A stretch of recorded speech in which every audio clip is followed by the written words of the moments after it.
Olá pessoal, sejam todos muito bem-vindos a mais um vídeo aqui do nosso Power BI Hands-On. E a gente vai continuar aqui o processo de ETL e hoje a gente vai fazer o tratamento das bases referente aos pagamentos, tá? Então, sem mais delongas, vamos para o vídeo.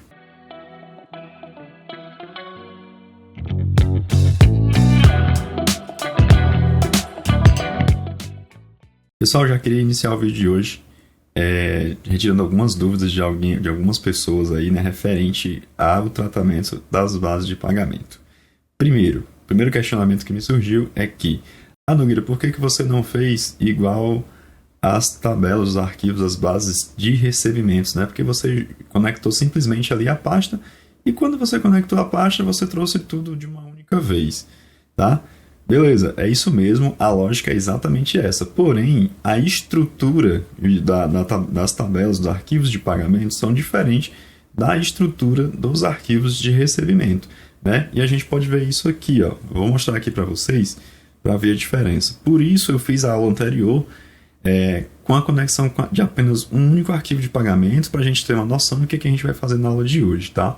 E aí o que acontece? Ó? Se a gente for lá nas nossas bases, né?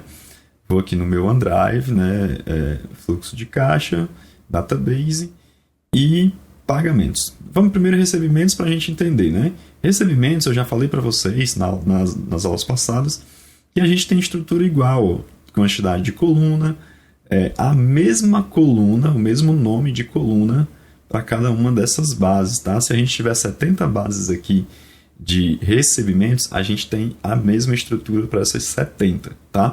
Nogueira, mas pagamentos também não tem uma estrutura lá bonitinha, montada da mesma forma. Se você abrir 2017, vai ter os pagamentos de 2017 de janeiro a dezembro, certo? Se você abrir os pagamentos de 2018, vai ter os pagamentos de 2018 de janeiro a dezembro, certo? Lembra o que eu falei para vocês? Eu falei para vocês que as tabelas deveriam ter, né, os arquivos deveriam ter a mesma estrutura e tem, porém tem uma coisa aqui que impede, que é o nome das nossas colunas, né? Na nossa coluna eu tenho janeiro, ó, 2018, fevereiro de 2018 até dezembro de 2018. Se eu voltar aqui na de 2017, a gente vai ter janeiro de 2017, fevereiro de 2017 e assim sucessivamente. Eu não posso colocar aquela tabela, vou abrir de novo lá 2018, observem, quando eu estou trabalhando lá dentro do Power Query, eu não posso pegar essa tabela aqui e simplesmente copiar ela e jogar aqui embaixo.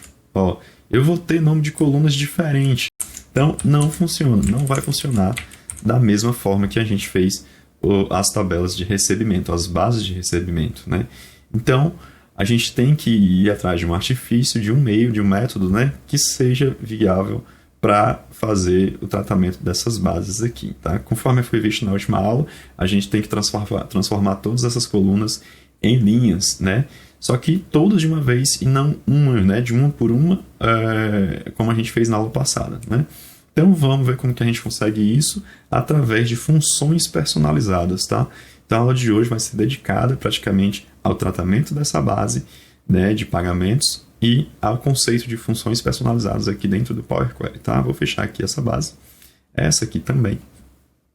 Se a gente voltar lá no nosso Power BI, a gente já fez contas, né, o plano de contas, a gente fez uma de pagamentos, né, uma tabela de pagamentos e fez todas as tabelas de recebimentos. A gente pode ver aqui no nosso modelo, né, que a gente tem pagamentos, né, uma única tabela, tem até pouquinho linha, só tem 60 linhas, e para recebimentos, que aqui já tem todas as tabelas, né? Aqui tem 40 mil linhas já quase, aproximadamente 40 mil linhas. Já tem um volume de dados aí mais considerável para a gente trabalhar. Então, o que acontece, pessoal? Eu vou no nosso Power Query para a gente entender como que funciona, né? Então, eu vou aqui em página inicial, ó, e depois transformar dados. E em transformar dados, o que a gente tem? A gente vai abrir o nosso Power Query e aqui, ó, olha só que interessante. Aqui a gente tem pagamentos como uma única tabela que a gente fez.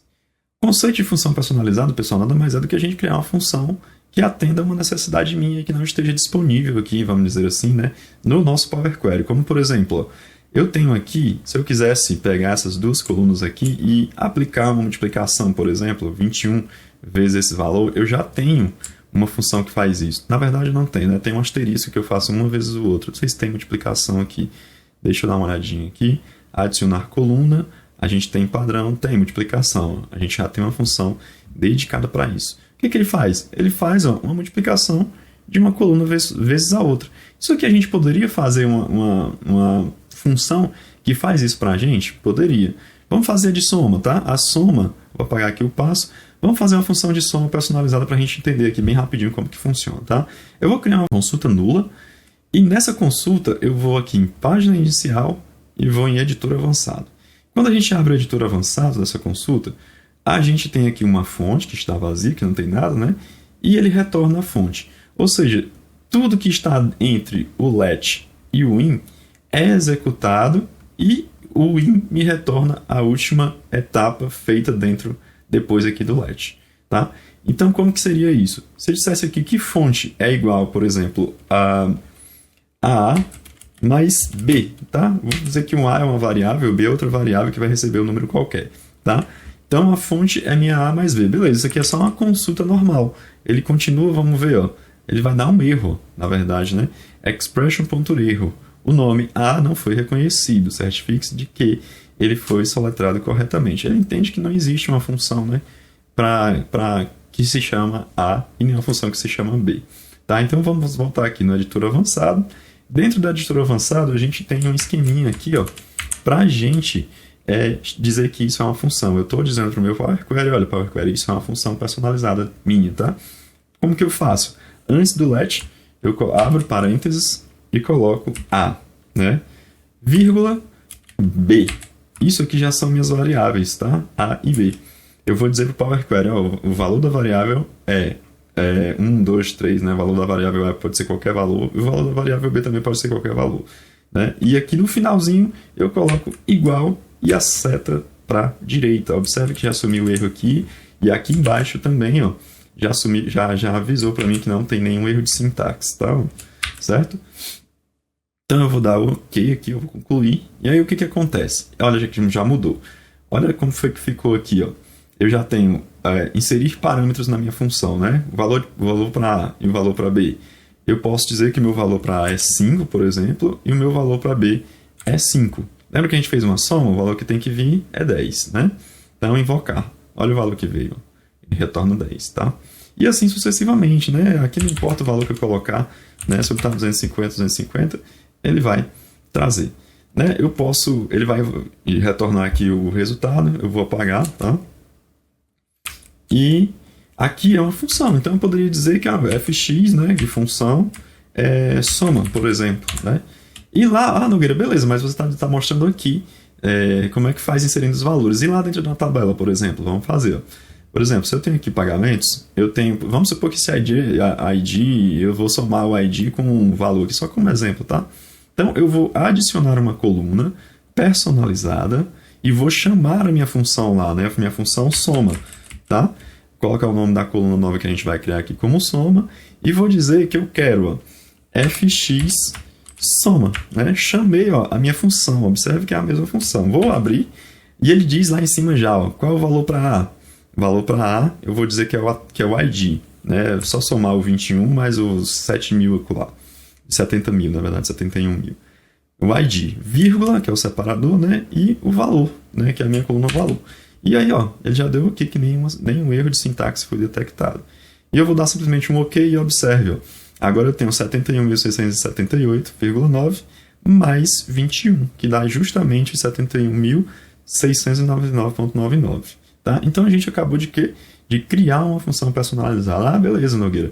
Mas você está fazendo uma função personalizada praticamente só de número. Como é que a gente vai conseguir colocar toda uma tabela dentro de uma função? E é exatamente isso que a gente vai fazer, tá, pessoal? Só que essa aula vai ficar um pouquinho longa. Eu queria mostrar para vocês esse conceito de função e eu vou passar para a próxima aula para a gente fazer a importação de todos os arquivos, na verdade, não dos três, né, mas de todos os arquivos. Antes de finalizar aqui, também queria mostrar que existe mais algumas configurações que a gente pode setar aqui no editor avançado para essas variáveis, né? Eu posso dizer aqui, ó, que essa variável aqui é um number, né? Deixa eu dar um zoom aqui para ficar melhor. Ctrl Shift mais. Eu posso dizer que essa variável é um number, ou seja, essa variável vai receber um valor numérico, tá? Number também. Né? Assim como se eu quisesse colocar aqui, ó, as, né? Falta o s, na verdade, né? As number e b as number. Ou seja, a é um número e b é um número, tá? E aí, quando eu for digitar, ele vai entender que tem que ser um número. Ele já coloca aqui, ó, exemplo, ó, 1, 2, 3, exemplo, 1, 2, 3, tá? Posso dar um nome maior também, não somente A ou só B, pode ser variável mesmo, tá? Posso chamar isso aqui de var, por exemplo, como eu gosto de fazer, né? Underline, var, Ctrl Shift mais aqui, var, valor A, né? Valor A. E aqui, por exemplo, é um nome qualquer, tá, pessoal? Aí vocês escolhem como fica melhor e mais entendível para vocês. Var, valor B. Pronto. Aí aqui eu só tenho que substituir, né, claro, agora, né, essa variável aqui pelo A e aqui pelo B, tá? Perfeito. Dá concluir.